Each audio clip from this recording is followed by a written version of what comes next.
Always good when we catch up with everybody. Mark Schipper from Fifth Down College Football. Happy Monday, brother. How are you? I'm doing great. How are you guys doing down there? Mark, but besides it still feels like summertime and almost about to be October, we're doing good. Are you surprised with the amount of coaches at Power 4 schools we've already seen fired 1 month into the season? Well, I'd only say it would be surprising in that it seems to suggest incompetence within certain athletic departments or bad contracts or money situations that aren't great. With the sport like it is now, as it keeps consolidating, you got to win. You got to have the right guy in place. So getting rid of guys who aren't working out, I think that's going to happen more and more during the season. It didn't used to in college football, but I think it's going to now. But really, it points to a lot of athletic departments probably not being run as well as they should have. These guys probably should have been fired the year prior. So when Bobby Petrino was named OC at Arkansas last year, did this situation not feel inevitable?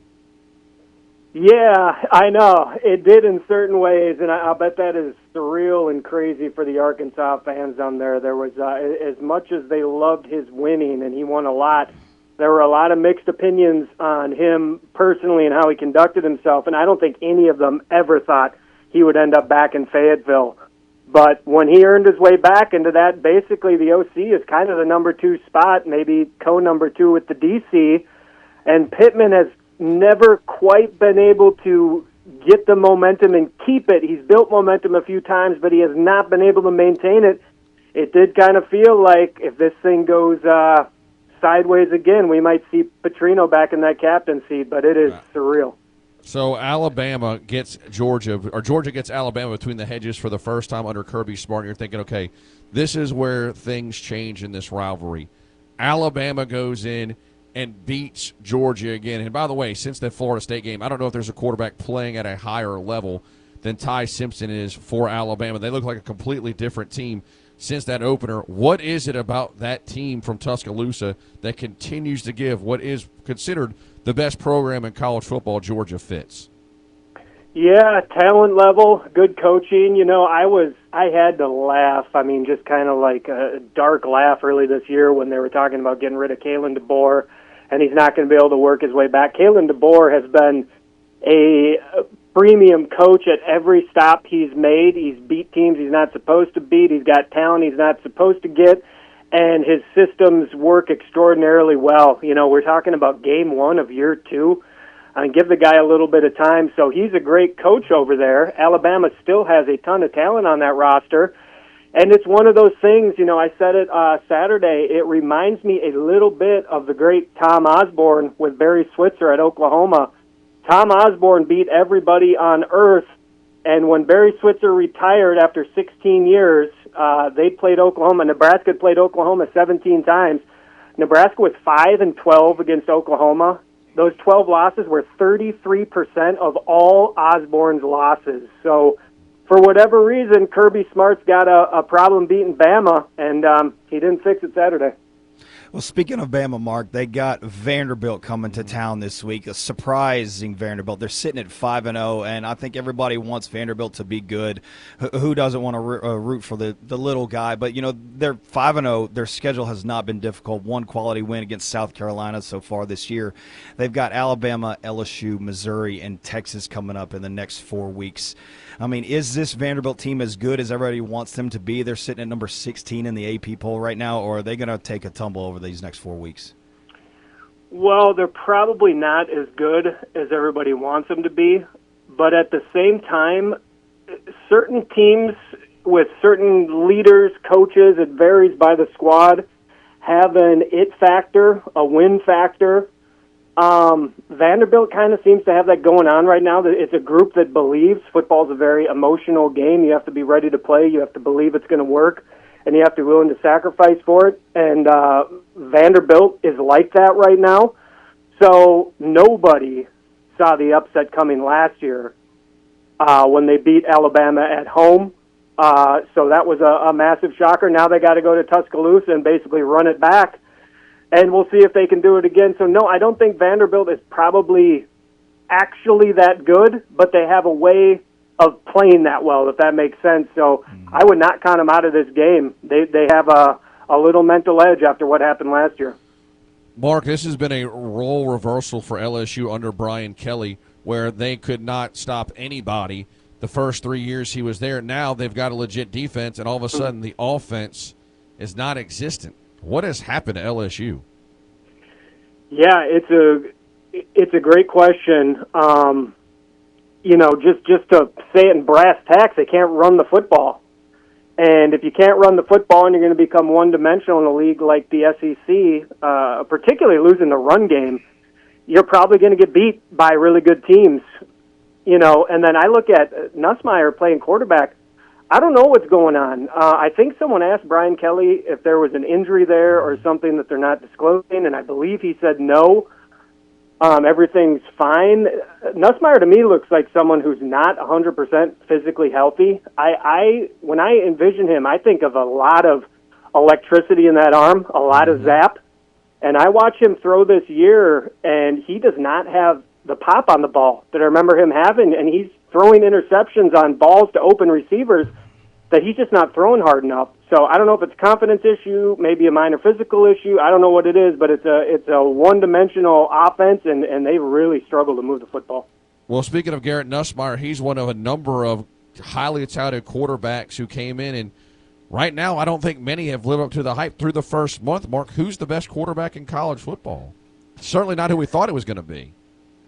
Yeah, no. I was kind of looking over the list at who's underperforming, and you look at the Arch Mannings, Lenore Sellers, Kate Klubnik, Drew Aller, DJ Legway, all those guys. Those guys were all talked about as probably the top quarterbacks in the country, and they're not playing like it at all. Alabama's quarterback, Ty Simpson, I think is playing as well as anybody, as is in terms of the system, Fernando Mendoza up at Indiana.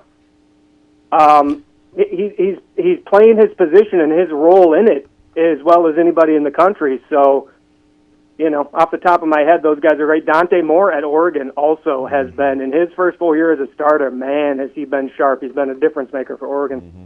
Absolutely. Oregon has just a different feel to them. I want to jump over to, speaking of Indiana, they blew out Illinois last week. And then so Illinois takes on USC, undefeated USC. And, USC drops this game to Illinois. We didn't know how good Illinois was, but we all thought that USC might be having a bounce back under Lincoln Riley. Can he get over the hump this year and put together a solid season, a solid squad? But here he goes, dropping a game he probably shouldn't have dropped. Do you think USC is going to get tired of Lincoln Riley, or is he just not the guy that they thought they were getting? Well, I guarantee they'll get tired of him if he doesn't start winning the games he's supposed to win in the big games. That's an absolute guarantee. They just won't stand for it for that long, and they might even be overly impatient with it. I don't know about Lincoln Riley. I kind of feel like he's one of those guys at the end of his career, we're going to have a feature-length film of him making excuses after the game for why things just didn't quite go through for him. He's put himself in these positions many times, which suggests he is a high-caliber, high-quality coach, good recruiter, good play caller, etc. But there seems to be something missing in the biggest spots where they just can't quite break through. And he's got, at USC, in terms of resources, unlimited, in terms of available talent, unlimited. So everything you need there to compete at the top level of football. And I know for USC people to go to Middle America, Champaign, Illinois, and have that team get beat is not something that they're going to sit around for very long. So I don't know if he's the guy or not. He's a good coach. Is he a next-tier coach? It's starting to look less and less like that as the years go on. So I thought, and I think a lot of us thought, okay, cool story with Indiana last year, Coach Sig. At this point, should we start looking at Indiana differently? I think you have to. I mean, how many times can you go out in the big spot and just roll somebody or just win a tough game? They've blown out a bunch of people. I mean, just flat out blown them out.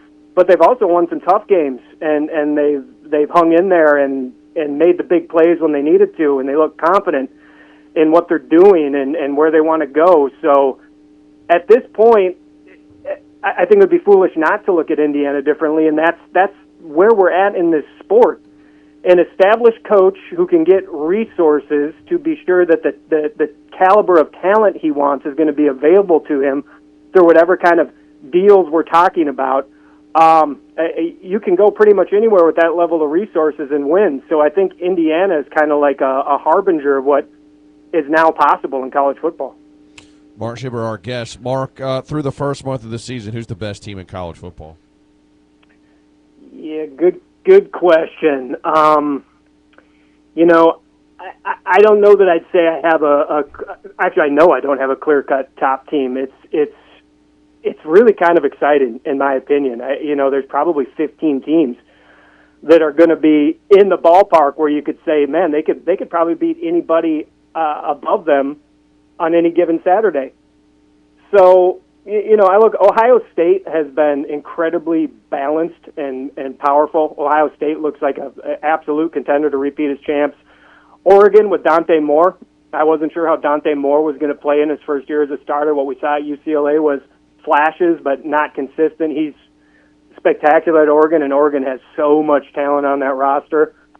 And Miami looks like Mario Cristobal has them where he wants them to be. They're absolutely a competitor for the national title and could win it. And then the other team we're talking about, Indiana. It would be hard to say many teams have looked much better than Indiana to this point. So, those 4 or 5 teams I just named, I think those teams have all looked very good to start the year, but there's a bunch out there right now. Well, we'll leave you with this. You mentioned Miami. I think, obviously, Florida State losing may have taken this game to get, maybe the appeal out of it a little bit, but I think it makes Florida State more desperate, and it's still the biggest Florida State-Miami game in some time, and it is in Tallahassee on Saturday night. How do you see it going?